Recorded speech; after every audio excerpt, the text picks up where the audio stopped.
Hello student. आप सभी कैसे हैं स्टूडेंट? उम्मीद करते हो आप सभी बहुत अच्छे होंगे और मन लगाकर अपनी पढ़ाई को कर रहे होंगे। तो स्टूडेंट, हमने तुलसीदास जी का जीवन परिचय और पहली व्याख्या जो हमारी वीडियो निकल चुकी है हमने उसमें देखी थी।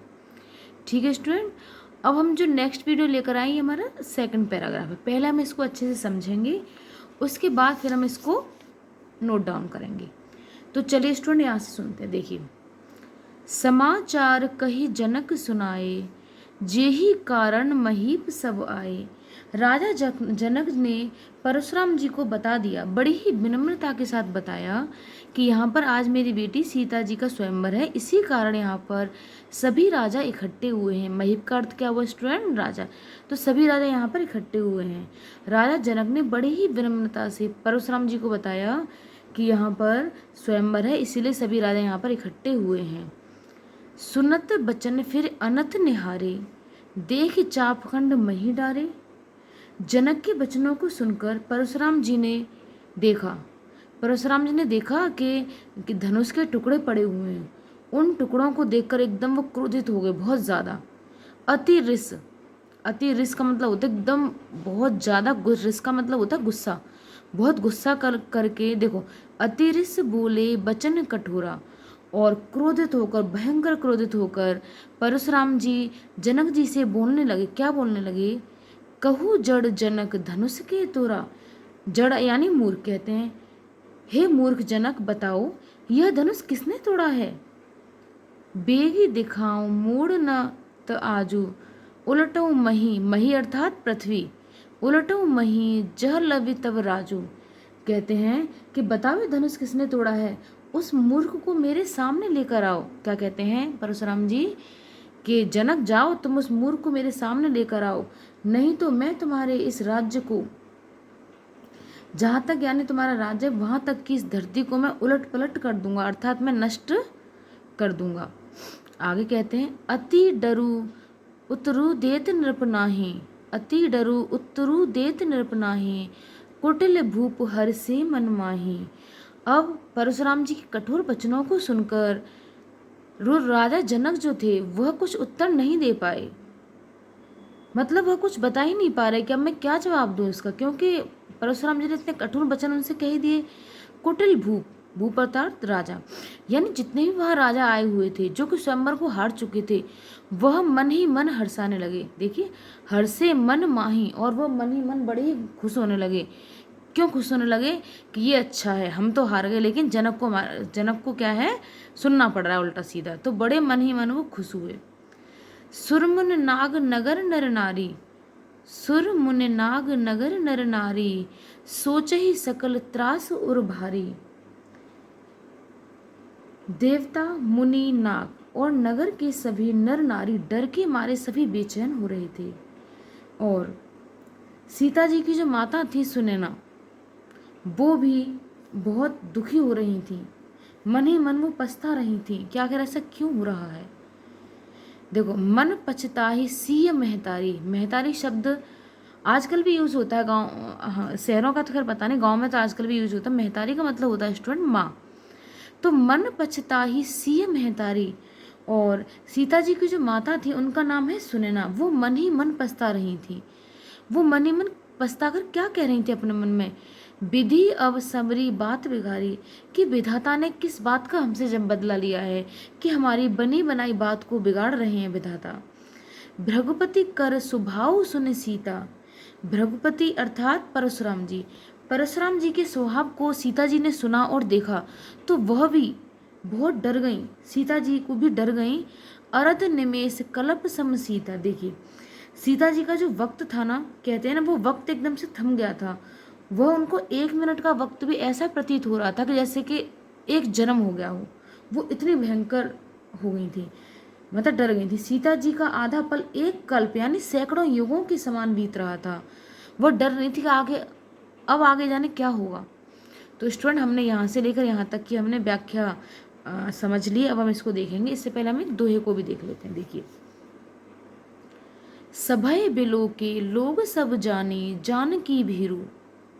जब श्री राम जी ने देखा कि सभा के सभी लोग एकदम भयभीत हो गए हैं, और साथ में सीता जी भी बहुत भयंकर परेशान हो, बहुत चिंतित हो गई हैं। हृदय न हरसु विषाद, किसी के हृदय में ना तो कोई खुशी है और ना ही कोई दुख है, यानी वो एकदम से चौंक गई हैं, भयभीत हो गए हैं। श्री राम जी भी तब उनके हृदय में, श्री राम जी के हृदय में ना खुशी थी ना ही कोई दुख, वे एकदम शांत थे और बड़े ही विनम्र भाव से परशुराम जी से बोले। तो स्टूडेंट, हमने दोहे का अर्थ भी देख लिया, अब हम इसकी हैंड रिटन नोट्स देखेंगे। यहाँ से आप अच्छे से लिख सकते हैं, समझ सकते हैं। तो चलिए स्टूडेंट, हमने इसका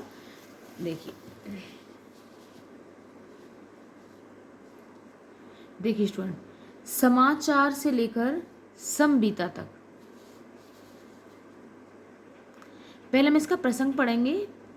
सीता स्वयं, देखो प्रसंग स्टूडेंट हम कई तरीके से लिख सकते हैं, यानी व्याख्या में जो कोई बात हुई है, जो टॉपिक के ऊपर बात छिड़ी है, हमको उसके बारे में शॉर्ट में लिखना होता है। देखिए, सीता स्वयंवर के समय श्री रामचंद्र जी द्वारा शिव धनुष तोड़े जाने के बाद परशुराम जी का आना और सभी से कठोर वचन कहना, तो यही हम इस व्याख्या में देखेंगे। तो चलिए देखते हैं व्याख्या यहाँ शुरू होती है। राजा जनक ने परशुराम जी को बड़ी विनम्रता से धनुष टूट जाने का कारण बता दिया और सभी राजा वहां इकट्ठे हुए थे, यह सब पूरा उन्होंने बता दिया। जनक के वचनों को सुनकर परशुराम जी ने दूसरी ओर देखा तो उन्हें पृथ्वी पर टूटे हुए शिव धनुष के कुछ टुकड़े दिखाई दिए। उन टुकड़ों को देखकर वे क्रुद्ध होकर बोले, क्रुद्ध अर्थात एकदम क्रोधित होकर बोले, हे मूर्ख जनक, बताओ ये शिव धनुष किसने तोड़ा है? उस मूर्ख को मेरे सामने लाओ, नहीं तो मैं जहाँ तक तुम्हारा राज्य है वहाँ तक की पृथ्वी को उलट पलट कर रख दूंगा, अर्थात मैं सब नष्ट कर दूंगा। परशुराम के क्रोध के कारण राजा जनक उत्तर ही नहीं दे पा रहे थे, वह कुछ सोच ही नहीं पा रहे थे कि मैं क्या बोलूं। लेकिन दूसरी तरफ जो दुष्ट राजा थे वह मन ही मन खुश हो रहे थे कि ये तो अच्छा हुआ, हम स्वयंवर जीते चाहे नहीं जीते, लेकिन यहाँ इनको भला बुरा सुनना पड़ा, ये बड़ा अच्छा हुआ। देवता, मुनि, नाग और नगर के सभी नर नारी डर के मारे बेचैन हो रहे थे, भयभीत हो रहे थे। सीता जी की माता सुनैना, वह मन ही मन पछता रही थी कि विधाता ने उनकी बनी बनाई बात बिगाड़ दी। परशुराम के भयानक स्वभाव के बारे में सुनकर सीता जी का आधा पल भी एक कल्प अर्थात सैकड़ों युगों के समान बीत रहा था। तो स्टूडेंट, हमने इसकी व्याख्या देख ली है, आप इसको पॉज कर करके आगे अच्छे से और धीरे धीरे पढ़ सकते हैं। अब हम दोहे की व्याख्या देखेंगे। दोहा देखिए, सभय से लेकर हमने श्री रघुवीर तक लिखा है। देखिए, जब श्री राम ने देखा कि सभा के सभी जन भयभीत हैं और सीता जी भी अत्यधिक भयभीत और डरी हुई हैं, तब उनके हृदय में न तो कोई खुशी थी और न कोई दुख अर्थात कोई विषाद था। वे बिल्कुल शांत थे। वे विनम्र भाव में परशुराम जी से बोले। अब क्या बोले वो हम नेक्स्ट पैराग्राफ में देखते हैं स्टूडेंट। चलिए, नेक्स्ट पैराग्राफ हमारा शुरू होता है यहाँ से। देखिए, यहाँ शुरू होता है नेक्स्ट पैराग्राफ।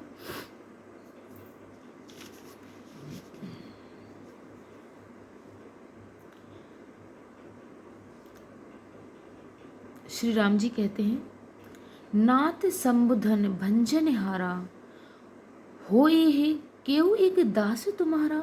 कहते हैं श्री राम जी बड़ी ही विनम्रता के साथ हाथों को जोड़कर कहते हैं, हे परशुराम जी, हे नाथ, शिव जी का धनुष तोड़ने वाला तो कोई आपका दास ही हो सकता है, अर्थात आपका सेवक ही हो सकता है। आयुष काह कही अकिन मोही, सुन रसाय बोले मुनि कोही। कहते हैं देखो यहाँ दोबारा समझते हैं स्टूडेंट। नाथ संबुधन भंजन हारा, हो हे केहू एक दास तुम्हारा। श्री राम जी हाथ जोड़कर विनम्र भाव से कहते हैं कि हे नाथ, हे मुनिवर, आपके धनुष को अर्थात शिव धनुष को तोड़ने वाला कोई आपका केवल एक दास ही हो सकता है। आयुष काह कही अकिन मोही। अब कहते हैं कि मेरे लिए क्या आज्ञा है, आप मुझसे कहते क्यों नहीं। ये श्री राम जी के वचन है कि आप मुझसे क्यों नहीं कहते, आखिर क्या ऐसी आज्ञा है। आखिर वो इनडायरेक्टली ये बताना चाह रहे हैं कि शिव धनुष मेरे ही हाथों से टूटा है, लेकिन परशुराम जी क्रोध में थे तो उन्हें कुछ समझ ही नहीं आ रहा था। सुनि रसाय बोले मुनि कोई। और परशुराम जी ने श्री राम जी के विनम्र भाव सुने, वचन सुने उनके, फिर भी उनका क्रोध शांत नहीं हुआ और गुस्सा होकर बोले, नाराज होकर बोले। क्या बोले? सुनी रिसाए बोले मुनि कोई। कहते हैं सेवक सो जो करे सेवकाई, कि सेवक तो वो होता है जो सेवक वाले काम करे, अर्थात जो सेवा करे। अरि करनी करे करई लड़ाई। अरि का अर्थात होता, अरि का मतलब होता है स्टूडेंट दुश्मन, यानी जो शत्रु। कहते हैं कि सेवक तो वो होता है जो सेवा का काम करता है, शत्रुता का काम करने वाला, शत्रुता का काम करने वाला से केवल लड़ाई की जाती है। देखो, अरि करनी यानी जो शत्रुता वाले काम करते हैं उनसे केवल लड़ाई ही की जाती है। सुनहु राम जेहि शिव धनु तोरा, सहस्त्र बाह सम सो पुमरा। कहते हैं हे राम, जिस किसी ने भी यह शिव धनुष तोड़ा है वह सहस्त्र बाहु के समान मेरा शत्रु है। सहस्त्र बाहु जिसकी 100 भुजाएं थीं, और परशुराम जी ने उनकी भुजाओं को काट दिया। परशुराम जी के ये शत्रु थे कौन? सहस्त्र बाहु। तो कहते हैं कि हे राम, जिस किसी ने भी यह धनुष तोड़ा है वह कोई मेरा सेवक नहीं है, ना ही मेरा दास है, वह तो सहस्त्र बाहु के समान मेरा शत्रु है। कहते हैं आगे, कहते हैं परशुराम जी, सो बिल गाऊ बिहाय समाजा, न तह मारे जय ही सब राजा। कहते हैं कि यहाँ जितने भी राजा महाराजा हैं वह इस समाज को, अर्थात वह इस राज्य को छोड़ के अलग हट जाइए। क्यों हट जाइए? क्योंकि वो उनसे मिलना चाहते थे जिसने धनुष तोड़ा है, नहीं तो सारे राजा मारे जाएंगे। कहते हैं कि वह सारे राजा जिस समाज को छोड़ के अलग खड़े हो जाओ, नहीं तो यहाँ जितने भी राजा उपस्थित हैं वह सभी एक ही बार में मारे जाएंगे। अब देखो आगे क्या होता है। सुन मुनि बचन लखन मुस्काने, बोले पर सुधरई अपमाने। अब क्या हुआ? श्री राम जी तो चुपचाप खड़े हैं, अब लक्ष्मण जी हमारे थोड़े से नटखट हैं, उग्र हैं, थोड़े से बोलने लग जाते हैं। कहते हैं हमारे लक्ष्मण जी के एकदम हल्के से खुश होकर व्यंग भाव में कहते हैं। क्या कहते हैं कि हे परशुराम जी, हमने खेल खेल में, बचपन में हमने बहुत सारे धनुष तोड़े थे, लेकिन इस तरह तो हमारे ऊपर किसी ने क्रोध नहीं किया जिस तरह आप हमारे ऊपर क्रोध कर रहे हैं। यानी हमने तो बचपन में बहुत सारे धनुष तोड़े थे। देखो, बहु धन ही तोरी लड़काई, लड़काई अर्थात बचपन में हमने तो बहुत सारे धनुष तोड़े थे। बचपन में जब हम धनुष चलाना सीख रहे थे, कबहू न असे रस कीनी गुसाई, और आपके साथ तो किसी ने भी हमारे ऊपर क्रोध नहीं किया। आखिर आप हमारे ऊपर क्यों इतना क्रोध कर रहे हैं? ऐसी धनु पर ममता के ही हेतु कहते हैं कि आखिर आपकी इस धनुष पर ऐसी किस प्रकार की ममता है कि आप यह धनुष टूटने पर इतना क्रोधित हो रहे हैं, इतना हम सबको सुना रहे हैं, इतना सभी को भयभीत कर रहे हैं। सुनी रिसाय कह भ्रवकुल केतु। स्टूडेंट, भ्रवकुल केतु जो शब्द है वह परशुराम जी के लिए यहाँ पर आया है, तो आपको कंफ्यूज नहीं होना। भ्रवकुल केतु अर्थात परशुराम जी। सुनी रिसाय कह भ्रवकुल केतु यानी परशुराम जी और क्रोधित हो जाते हैं, लक्ष्मण जी के वचनों को सुनकर और ज़्यादा क्रोधित हो जाते हैं, और वह क्रोधित होकर कहने लगे। क्या कहते हैं देखो, अब इसको समझते हैं। रे नृप बालक काल वस बोलत तो ही न संभार, धनु ही सम त्रिपुरारी धनु विदती सकल संसार। कहते हैं हे राजकुमार, तू काल के बस में होने के कारण संभल कर नहीं बोल रहा है, तुझे संभल कर बात करनी चाहिए। मुझे ऐसा लगता है कि तेरी मौत मंडरा रही है, तेरे सिर पर क्या है? तेरी मौत मंडरा रही है। धनु ही सम त्रिपुरारी धन, जिस शिव धनुष को पूरा संसार जानता है तो उसकी तुलना एक साधारण धनुष से कर रहा है, मूर्ख। ये यहाँ पे आपका जो चैप्टर है वो हमने इसकी व्याख्या समझ ली है स्टूडेंट, और हम इसके नोट्स लिखेंगे, आप नोट समझोगे इसके। तो परशुराम जी ने क्या कहा कि तुम शिव धनुष की तुलना एक साधारण धनुष से कर रहे हो, और यहाँ पर एक हमारा जो चैप्टर स्टूडेंट फ्री हो जाता है। चलिए अब हम इसके हैंड रिटन नोट्स देख लेते हैं। ये देखिए, नाथ संबुधन भंजन हारा, ये वाली पैराग्राफ है। पहले हम इसका प्रसंग समझेंगे। प्रसंग देखिए यहाँ से लेकर यहाँ तक है। श्री राम। हेलो स्टूडेंट, ये हमारा थर्ड पैराग्राफ है। हमने 2 पैराग्राफ की व्याख्या हमने हैंड रिटन नोट्स भी देख लिए थे। अब हम थर्ड पैराग्राफ पे चलते हैं। तो चलिए, हम इसकी व्याख्या को तो हमने पहले ही समझ लिया था, है ना। अब हम इसके नोट्स देख लेते हैं। चलिए देखो, प्रसंग क्या है। राम जी द्वारा शिव जी का धनुष टूट जाने पर मुनि परशुराम जी का क्रोधित होना तथा लक्ष्मण का उन पर व्यंग कसना, ये होता है इस पूरे पैराग्राफ में। तो चलिए समझ लेते हैं। श्री राम जी ने अत्यंत विनम्रता से हाथ जोड़कर कहा, हे नाथ, शिव जी के धनुष को तोड़ने वाला आपका कोई दास अर्थात सेवक ही होगा। मेरे लिए क्या आज्ञा है, आप मुझसे क्यों नहीं कहते। यह सुनकर परशुराम जी क्रोधित होकर बोले, सेवक तो वह होता है जो सेवा का काम करे।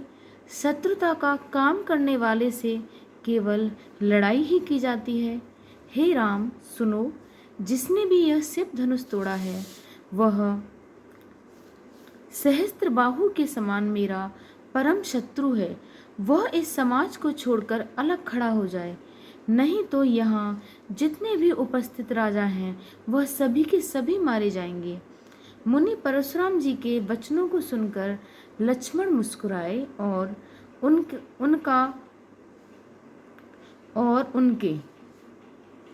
उनका अनादर करते हुए बोले, हे मुनि, बचपन में तो हमने खेल खेल में बहुत सी धनुइयाँ तोड़ी थी। धनुइयाँ अर्थात छोटे छोटे धनुष। तब तो किसी ने ऐसा क्रोध नहीं किया।